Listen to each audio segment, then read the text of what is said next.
I met Aaron and Geeta, who had directed a documentary that I loved about the retired vets who welcome people in Maine getting on and off the planes when they go to war.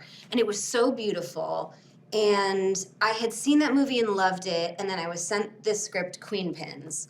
And everyone had been talking about it. I read it and I was engaged from the moment I opened the script until the moment I finished it. And I was immediately knew I wanted to do it. I play Connie Kaminsky, who is a former Olympic race walker. So in her heyday, when she was in the Olympics, she had quite a bit of acclaim and she felt like she was on top of the world. And now she is living as essentially a housewife in Arizona who is desperately wanting a baby, doesn't really have a connection in her marriage, and is kind of looking for a way to feel valued. Enter this coupon scam.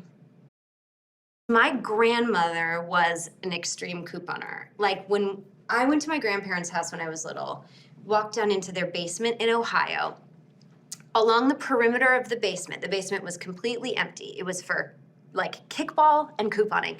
And there were cardboard boxes along the edges of the walls separated into UPC codes. So there was a toothpaste one and there was a laundry detergent one, and we would have to cut out the soup can labels and send them to my grandmother.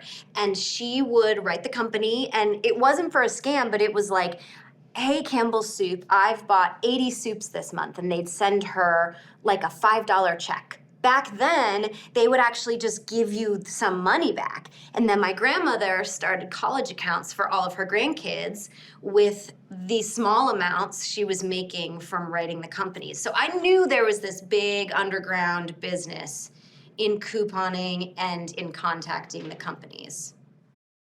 Aaron and Geeta had written a script where it was so clear why you're rooting for these girls. They wrote so many scenes in the beginning that make the audience go, God, I just want these girls to get a win.